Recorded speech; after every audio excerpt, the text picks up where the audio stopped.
I want to welcome you to the Pro Mindset Podcast. The Pro Mindset Podcast is all about diving into the headspace that results in championship performance.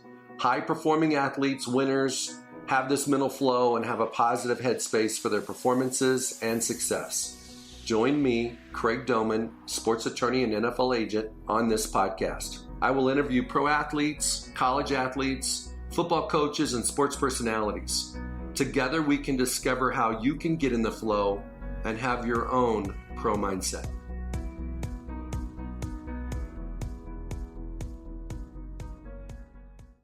So today on Pro Mindset Podcast, I have a special guest, John Register. John, I want to welcome you to our show today. Honored to be here. Honored to speak to the listening audience out there and your incredible listening audience. This mindset is so dear to my heart. So thank you for having me on this show. You are welcome. So, John, start with your background, where you're from. You were obviously a collegiate athlete. Kind of share with the audience your story. I was, like most kids, you grow up playing sports or music or whatever, you fancy. I grew up for the first 6 years of my life in St. Louis, Missouri. That's where I was born. My father, a Presbyterian minister, quickly moved the family to Oak Park, Illinois. He was kind of a civil rights advocate as well as an advocate for making sure communities weren't stacked upon each other. So he was responsible for tearing down a lot of housing projects to build community out. And then as we moved to Oak Park, that's when my sports career gained interest. So I played some hockey, I played football a little bit. Baseball really was the sport I excelled in the most. I was fast, I could hit, I could field, I could throw. You thought you were Lou Brock? No, I thought it was Hank Aaron. It had to be somebody. So it was really one of those things where I thought that was going to be my path because I could do all these things, right? Even when I got cut from the Pony League, I went down to junior Colt and wound up batting over 800. Stole every base, stole home twice, threw a guy out on first base from center field. I love the game, right? And then I had one of those instances where a coach decided that I was not going to be on the baseball team in high school. And so I didn't even get a chance to try out because they said he's not going to pick me. So they already had their teams and squads already selected.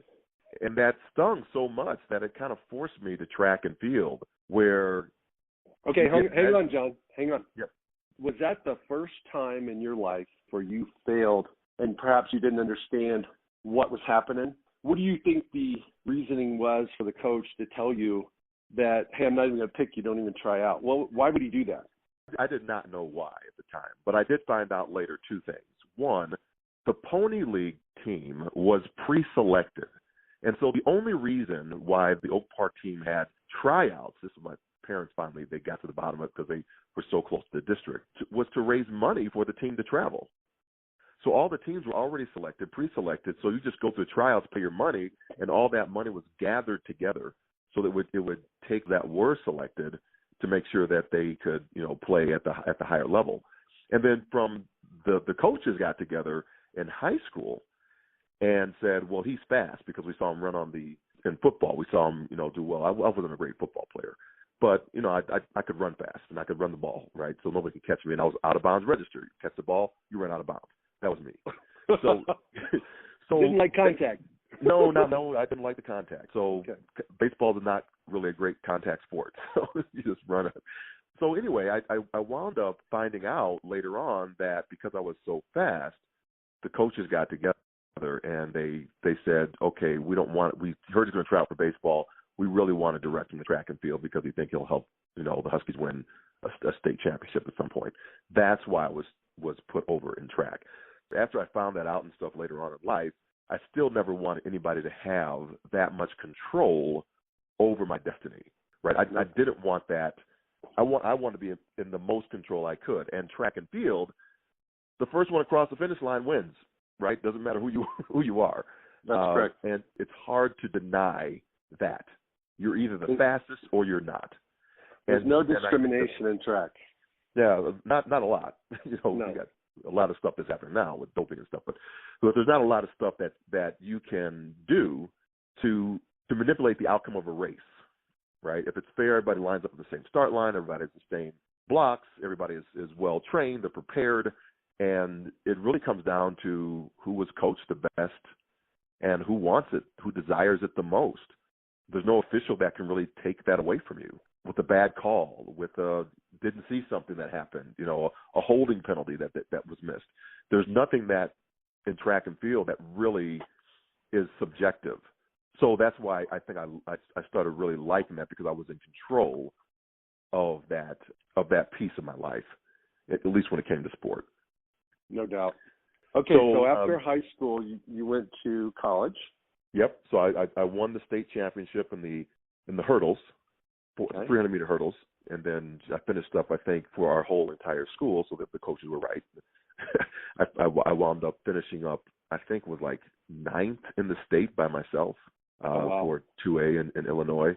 So that attracted the attention of Arkansas. So I wanted to, the kids that are out there that might be listening to the show, I wasn't a stellar student. I was really eclectic. So I think I had like a 2.0, 196 GPA right when I went. So I had to redshirt my first year at Arkansas. But I was also in music. I was in a little bit of theater. I was also played cello. I sang in choirs. And so I was really well-rounded. But the academics just wasn't, it was too confining for me, right? It was, why am I learning this information? But I got on it. I was very well prepared for college when I got to the University of Arkansas, and I excelled both academically as well as on the track. So I redshirted that first year, got my grades up, and then the second year is the 1985 year where we won the Triple Crown. So that was indoor, outdoor, and cross-country all in one season. And that was the beginning of the Arkansas dynasty. We won the national championship outdoor, or indoor outdoor, the year before in 1984. And so 1984, of course, is the Olympic year. And so we have all these Olympians and this mindset that's on the team of excellence. So Michael Conley, also from Chicago, Southside, Luther South High School. He's now a silver medalist I think it was in triple jump that year in 84. We have Paul Donovan, who ran for Ireland. He's there. We have a lot of folks in the Southwest Conference, Carl Lewis. So you're just around excellence the entire time. There is, when you go to the Southwest Conference Track and Field Championship, you are actually looking at like the best athletes in the world. So it was a powerhouse conference, and Arkansas was winning it. So we had the best of the best. And it wasn't that we had the best athletes, we had the best attitude, I think, and the best mindset that actually helped us win those championships for the Razorbacks underneath the tutelage of John McDonald, the most winningest coach in any sport in NCAA history, right? 42 national championships. So underneath that taught me a lot that I would use later on in life. John, let me interject. Yes. That was 35 years ago. 36 years ago was the Olympics in Los Angeles. Yes. We didn't talk about mindset back then. No. Today, mindset is the secret sauce. It's the difference maker. So it sets people apart. It's why guys like Tom Brady can be the GOAT at 43. But back then, what was the feeling that you had? What was the difference, maybe perhaps on the campus, on the track team, and the track meets after 84 when those guys came back? Yeah, the mindset difference, because you're right, we weren't talking about mindset then. But the language that was used by Coach McDonald was, we might not have the best talent, we might be a whole bunch of junkyard dogs here, but if the shirt in front of you is not red, pass them. Right? That was it. And it was survival, because we did these, what we call Dead Man Fridays. And we just tried to crush each other and outdo each other on bounding across the entire Arkansas Stadium football field. And then after you bound on one leg, and then 50 yards, you bound on the other leg, and then you run up the entire Razorback Stadium, and then you hop up the stadium, you come back and you do it again. By the time you're done, I mean, it's survival of the fittest. and you're doing it because you know that in order to get to where Michael got, or to Wallace Spearman got, or to Paul Donovan, this is what they did. And you do that, and you will be the best, because they're going to demand it of you. It's like, Jordan rules, right? He's always going to push you. Michael Jordan is always going to push you to be better. He's going to be in your face, and it's challenging, and it's all the the jaw jacking and the talk. I'm going to beat you today. It was that type of environment. At the same time, I think what John did, what was so brilliant, was he kept the lid on it all. Right? It didn't spill over so much that we self-destructed or we couldn't focus that energy against another team. And he did that by making sure everybody was connected. So there was a Weddington Woods or something like that. He wanted to build a really soft running trail for our distance runners, so they didn't have to pound the concrete all the time. And so there's some trails up in the back of the University of Arkansas. They were really small. Every weekend, Saturday and Sunday, John had the entire team up there with backhoes and saws to widen those trails out. And then we put wood chips down over a half-a-mile loop and a mile loop. And I'm like, why am I a sprinter up here, hurdler, jumper, in these woods? I mean, I think the distance runners should be up here. They need some more meat on their bones anyway. Why am I doing this? But what happened was we gelled so much and we started sharing things outside of track and field, outside of our disciplines, to start talking about families and where we grew up. And we really became a great family unit. And whether that was his intention or not, that was a byproduct. And that byproduct led us on to supporting our team as a team rather than individuals. So Arkansas track and field became a team sport, not an individual sport. And I think that was the shift that I saw from the individual thing that we say, well, I talk to a lot of businesses today, they'll say, well, track and field is such an individual sport. I said, no, it's one of the greatest team sports ever, because that's the lens I come at it from. And it's made up of all these people with different skill sets that support each other. And that's what will make your business hum and sing and do all the things that you want it to do, because you really do come at it from all your various skill sets. It's not homogenous. Well, it makes sense that when everyone's thinking about me instead of we, you usually don't achieve as much, whether it's an organization or a team. Take football, basketball, doesn't matter the sport. When everybody's focused on their statistics, everybody's focused on their next contract and their own publicity and their own brand, those teams don't win championships. Not necessarily. My wife calls it all the time. I mean, she knows exactly when a team is more likely to lose. And it comes at the point where the individual starts getting on their teammates and starts to talk about a negative performance that may have just happened. In a game, in football, basketball, baseball, whatever the sport is, there's always moments of runs where a team is going to get up and another team is going to falter. And then the other team is going to get up and the other team falters. There's always these runs that happen. It happens in a race at the same time, an individual race. The difference is whether or not the dynamics of the team uplift each other during those moments or get on each other in those moments and destroy the inward working of it. My wife can peg those moments all the time. So sometimes you need that ego that's on the team, like I said, like a Michael Jordan, or you have, Michael Conley or something, those folks that are in my life, and they can get on you in such a way that actually elevates and builds you for whatever environment that you might be in. And at other times, you're right, the ego can come in and it's all about my stats. And if I don't get my stats, then, heck with the team. I need to get my bonus for next year. So all those things are at play, and the best ones are able to know that their stats are going to come because of their play with the other individuals. And I think that's what I learned the most from being at the University of Arkansas. Well, you just described Alabama in college football, Clemson in college football, right? The Patriots for the last 20 years in the NFL, right? The guys, San Antonio. Tom Brady, San Antonio Spurs, right? Spurs. There's no question about it. So when you've got a bunch of superstars and they put the team before themselves, right? Yeah, so when you go back, and I think you find that even when you look at a Michael Jordan who then teaches a LeBron. Michael Jordan couldn't get past the Pistons, and then he couldn't get past, Boston. What does he have to do? He can't do it himself. He has to make everybody else around him better. LeBron was brilliant. even though he didn't understand, the whole debacle with the team announcement going down to Miami, maybe that could have been done better. But what he learned from that was he has his whole media network now. He doesn't need anybody else because he understands now how he's building that brand out, his brand, and getting the advice from those that came before him. He recognized, I can't win right now in Cleveland. I'm missing something. I'm not sure exactly what it is, so I'm going to go find what that is, and I'm going to bring it back to Cleveland. Us looking at it from the outside in would say, oh, that's horrible. I just can't believe he's doing that to us, right?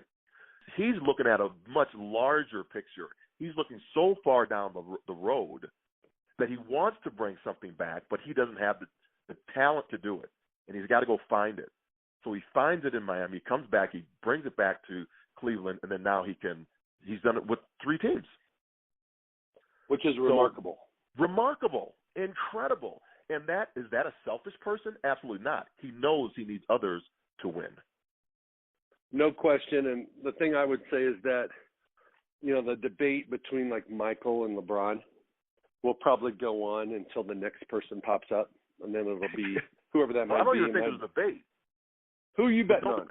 No, because I don't. Because here's the thing. I believe we have to honor and respect the era. So if it's Pistol Pete, respect and honor that era. If it's, Wilt Chamberlain, respect and honor that era. When it's Michael Jordan, you respect and honor that era. When it's LeBron James, respect and honor that era. Kobe Bryant, respect and honor that era. Be satisfied with what you are seeing in this moment because everybody builds on each other. Okay, I agree with that. James without Michael Jordan. I agree with that, but for those guys that are sitting around sitting on the couch talking about trying to decide who's better, in your mind, who's better? I think it's relative. I think you can't. It's impossible to measure. Because come on, John, it is. I'm serious. Because there's too many variables. Hang on a second, bro. Hang on. Put Michael in today's ball with his game. Put LeBron. I can't do that. Yes, you can. I cannot do it. No, you can't do it. Cannot put Michael Jordan in today's competition. You can't do it. Let's take it out of basketball, okay? Out of basketball. Who's better? Because these are great questions, great dialogues. And they're only great dialogues because of that, because we can only put it in myth. We can only put it in what our minds would think about with all these different factors and variables. So if I take Usain Bolt and I put him in 1936 against Jesse Owens, who wins? You can't measure that because the technology, which has gone from Jesse Owens to Usain Bolt, is too different. Usain Bolt can start with starting blocks. Jesse Owens dug his starting blocks. Didn't have the shoe dynamics that we have today. We have shoes right now that are built like prosthetics. They're banning them because people are jumping farther and running faster in them because of the technology that we have in the shoes. The running surfaces are synthetic now. The spikes, the grips, the automation, everything is totally different. The floors in the NBA are totally different from Michael's day to LeBron's day. You have to honor and respect the era that somebody's in because if you don't, here's what happens. We get into a space of entitlement. And entitlement is deserving something that you have not yet earned. Deserving something you haven't earned. That's the world that most young athletes live in today. That is absolutely correct. And I'm saying that us as leaders have to really challenge that and say, when we talk about the new normal in today's terms, right? I look at the new normal. I've been saying this term for 20 years now, 20 plus years. We'll get into that story, I'm sure. And the reason why people are saying the new normal now is because they really don't have anything to hang on to. They're looking at the new normal as a destination. When we get through, we'll date the show, COVID, then we'll be at, I can't wait till we get back to normal, or I guess this is our new normal. And I totally disagree with that philosophy of thinking. And the reason why is because when you look at the word new and the word normal, new means no prior point of reference. No prior point of reference. How many people have lived through an era of total economic shutdown globally? None of us. So therefore, there's no point of reference that we can actually rely on to help us understand what our future state might be. So be satisfied with new. In basketball terms, we might say the prior point of reference is the person at the free throw line. If I'm thinking about the last 10 shots I missed, I'm living in my past mindset. If I'm thinking about, you know what, these 2 shots will determine the outcome of the game, I'm living in a future mindset. I need to live in my new present moment right now with these focus on this 1 shot and this 2nd shot. And if I can get kids to understand to live right there, then they take over the world because they're not thinking about a past performance. And anytime we start looking at past performances, we're not living in a reality because we can't, because that's already passed. Very well said, John. Very well said. Very on point. One of the things that I do with athletes that I coach is tell them that forget about the past, next play mentality, but don't worry about the future. Coach might take you out. You might get injured. Right. You might get a targeting call and not even get to play this 4th quarter. Right. So where should your focus be? Next play. The play you're in right now. Right now. Because that's the only play that matters. That's right. And if guys want to get in the zone, if guys want to get in the flow, if guys want to play to the best of their God-given ability on that particular play, if they want to be clear-minded and have great instincts and make the play, your mind's got to be on now. It's got to be on now. With any given Sunday, right? It was the Chino character. It's a game of inches. Because it's in that moment. You have to be in and on target in that moment. Well, Pro Mindset has 7 components, and I'm not going to go through them, but the last one is competitive performance, and that is, can you make plays? Are you a clutch performer? Mm-hmm. It's not did you practice it, because of course you practiced. It's not whether you can do the skill, because most likely you can do the skill. In basketball, everybody can shoot a free throw. The question is, when the clock's got 1 second on it and you're down 1 and you got 2 shots, can you make them both to win the game? Mm-hmm. Can you make one that you've got right now just to tie the game? Yeah. Or are you thinking about the outcomes? And you thinking about what your coaches might say, the media might say, your teammates might say if you miss? Right. Well, that's not going to serve you well. You have to be in the moment of just making that free throw. It could be in the NCAA finals. It could be in the NBA finals. It could be whatever. You can magnify it in the biggest game ever. It doesn't matter. Still 15 feet. The ball's still the same. Goal's still 10 feet in the air. And can we operate in that micro moment and those small instances for the win? And how often do guys and girls, competitors, not do it and later on go, man, I could do that 95% of the time. I just didn't do it when I needed to. Right. Well, where was your mind when you needed to? I mean, there was a guy later on when I went to the games. He was faster than me. I beat him in the 200, beat him in the 100, and arguably should have been a better long jumper than me. And I won, and he didn't make the finals. So it's all about that mindset. It's all about that. And can you do it on the day with all eyes on you? And you got, for me in the long jump, 6 jumps against the best in the world that you've been training for 4 years. It comes down to that. Train for 4 years for 6 reps. For 6 reps. Yeah, that's crazy. So that just accentuates how important your mindset is, because even if you look at the beginning of that timeline and you're 4 years out from the next Olympics, if you're thinking about the Olympics, I mean, you're not going to make it to the Olympics.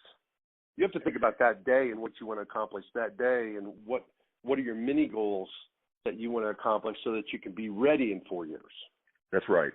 And so I say it this way. If Olympians and Paralympians are training 4 years from today, the way they're training today, they've already lost the gold medal. Yeah. It's an evolution. It's an evolution. And that's the mindset. Okay, so let's go to John. Let's go to you. Let's take it from you're at the University of Arkansas. You are a Razorback. You've been successful in track and field, and now you graduate.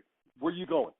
Well, originally I was going to try to go. I graduated with a degree in television and radio, television programming and production. I had a job offer down in Mississippi, and I forego that.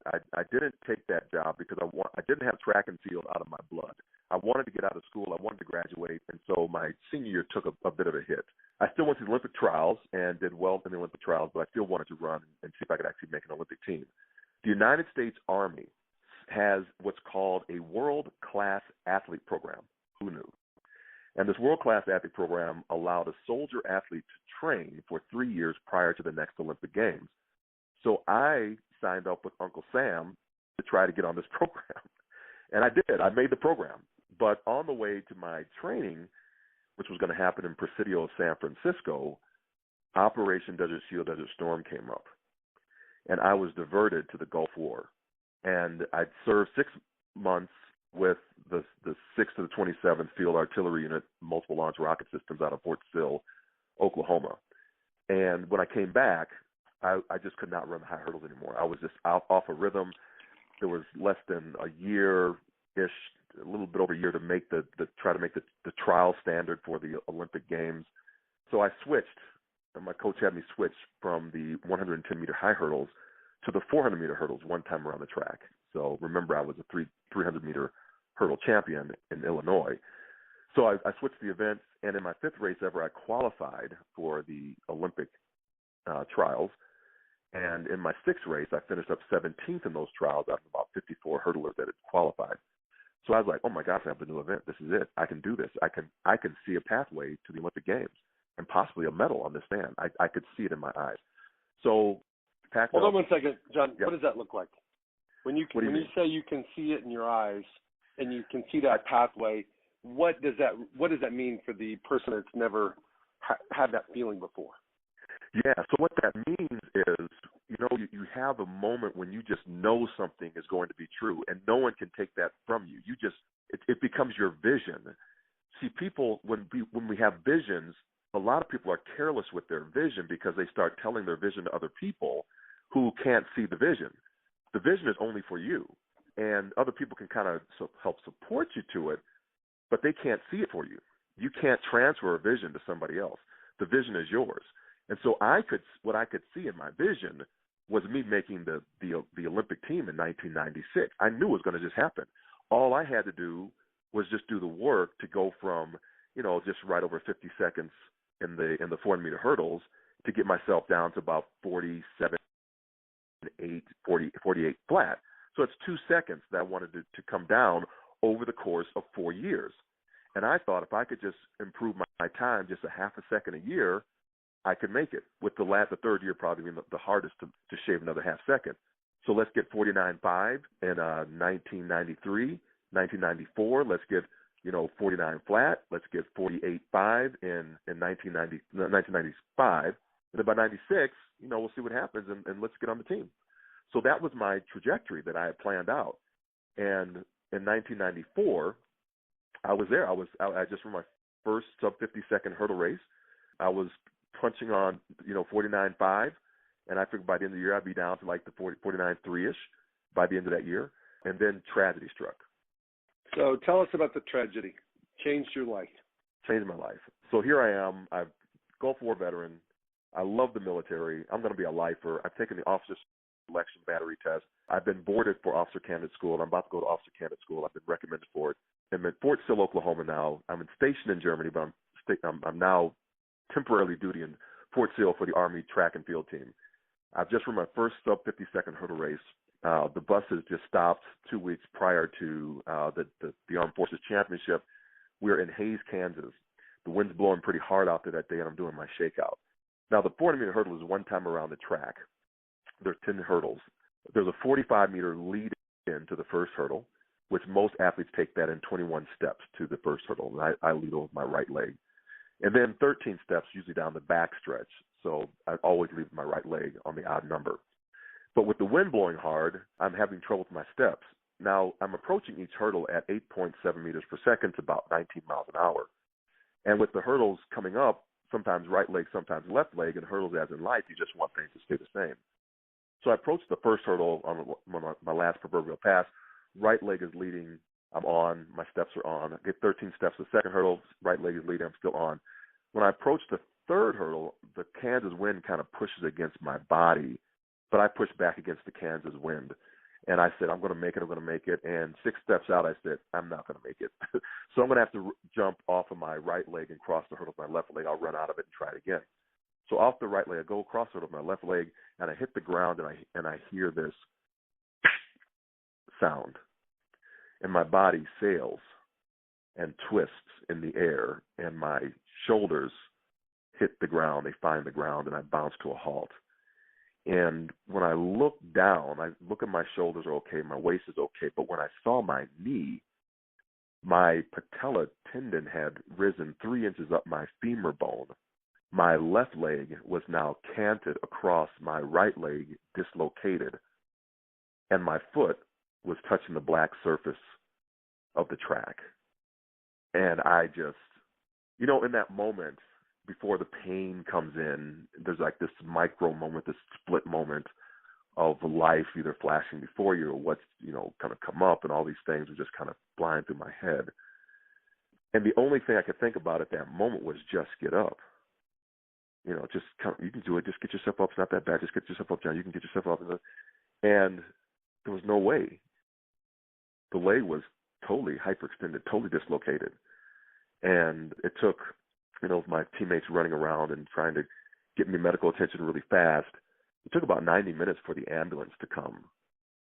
And I was put in the back and whisked off to Hayes Medical Center, where a doctor in a white lab coat took one look at me, took one look at my crooked leg, and said, "Well, Mr. Register, looks like you got a bit of a problem. I'm going to have to fix that." So he bore down that crooked leg, took 2 orderlies on my shoulders, and said, "We're going to do this on 3. And he got a good grip on my leg, and the orderlies had a good grip on me. And he said, 1, snapped the leg right back into place. And my knee ballooned up, got swelled up, and I kind of passed out. And I don't remember too much from that moment forward. I don't remember the medevac from Hayes to Wichita, Kansas to Wesley Medical Center. I don't remember too much of when Dr. Randy Mullins came in and was doing all these tests on my knee, because I was not getting a pulse reading from behind my kneecap into my foot.